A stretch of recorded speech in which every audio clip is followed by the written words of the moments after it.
ปิดท้ายในค่ำคืนนี้ผมอยากให้หนูดีลองสาธิตให้วูดดี้ดูนิดหนึ่งได้ไหมครับว่าพลังงานของสมองเนี่ยจะขึ้นหรือจะลงเนี่ยมันทำให้เราเห็นเป็นภาพได้ไหมครับหนูดีอยากถ้าจะสาธิตก็ต้องขอสาธิตกับสิ่งที่ทุกคนมีติดตัว เราไม่รู้ว่ามันอันตรายแค่ไหนแล้วคุณก็ให้มันแปะอยู่ตามส่วนต่างๆของร่างกายแปะอยู่ตามร่างกายแปะอยู่ตามศีรษะเดี๋ยวก่อนพ่อวูดดี้เสียบอยู่ตรงนี้ด้วยอันตรายมากผู้ชายนี่คือระบบที่แบบนะเป็นระบบที่เราต้องดูแลเป็นพิเศษนิดนึงแล้วเอาไปไว้ตรงนั้นเดี๋ยวก่อนนะครับพลังงานหรือเขาเรียกว่าอะไรฮะพลังไฟฟ้าเพราะว่าเขาเป็นตัวที่เป็นแหล่งกำเนิดไฟฟ้าด้วยใช่ไหมคะงั้นแนะนำเนี่ยผมคนพูดเยอะมากตกลงควรไว้บนหัวเตียงหรือไว้นอกห้องก่อนอื่นต้องบอกที่มาก่อนก็คือสมองของเราเนี่ยค่ะเขาส่งข้อมูลถึงกันในระหว่างเซลล์ถึงเซลล์เนี่ยเป็นประจุไฟฟ้าและสารเคมีสมองของเราเนี่ยมีพลังงานไฟฟ้าประมาณ12 วัตต์คือแบบจุดหลอดไฟในแค่จุดได้หลอดไฟในตู้เย็นอะคือเล็กขนาดนั้นแต่ว่าด้วยพลังงานที่อ่อนแอขนาดนี้แต่เขาควบคุมอวัยวะที่มันซับซ้อนขนาดนี้เนี่ยเราต้องช่วยเขาเราต้องไม่ให้เขาอยู่ใกล้แหล่งกำเนิดที่มันรุนแรงกว่าเขาซึ่งโทรศัพท์มือถือเนี่ยรุนแรงมากสามารถทำให้ระบบการสื่อสารในสมองรวนได้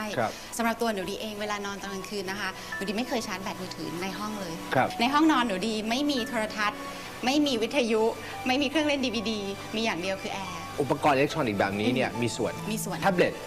มีส่วนค่ะมีส่วนเป็นแหล่งกำเนิดไฟฟ้าที่รุนแรงกว่าแหล่งกำเนิดในสมองทั้งสิ้นเอาละผมอยากจะรู้จริงๆว่าคุณจะสาธิตอะไรให้ผมดูวันนี้พิสูจน์ให้ดูเนาะมาถือว่าเก็บไว้กันดีก่อนนะคะก็คือยืนหรือว่านั่งครับยืนดีกว่าไหมยืนได้จะได้เห็นชัดๆนะคะก็คือว่าอันดับแรกเราก็ต้องสู้กันก็คือหนูดีจะสู้กับคุณวูดดี้ดูว่าใครชนะนะคะอันดับแรกคุณวูดดี้ยืนหันข้างให้หนูดีเอาแขนมาตรงๆเลยนะคะแล้วก็สู้ก็คือคุณวูดดี้จะดันขึ้นดีจะดันลงอยากให้หนูดีกดได้พร้อมนะคะ1 2 3ดิฉันแพ้ค่ะดิฉันแพ้ยก1ยกที่1ครับยกที่2ยกที่2เดี๋ยวก่อนดีมีตัวช่วยนี่ค่ะให้หนูดีถือโทรศัพท์ไว้ใช่ถือมือถือไว้ในอีกมือหนึ่ง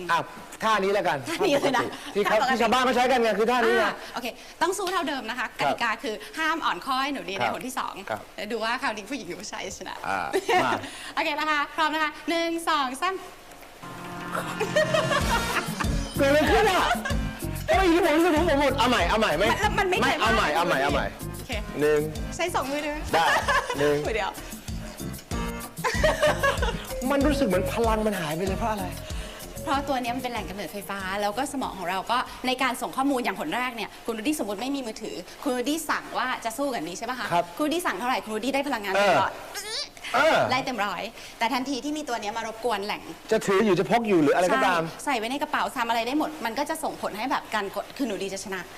เพราะว่ามันรบกวนมากซึ่งสมองเรามันละเอียดอ่อนมันบอบบางมากนะคะคุณเอาแหล่งกำเนิดที่มันใหญ่กว่ามาอยู่ใกล้ๆเนี่ยแล้วแปะบางคนนะแปะหมดเลยใส่กระเป๋าเสื้อใส่อะไร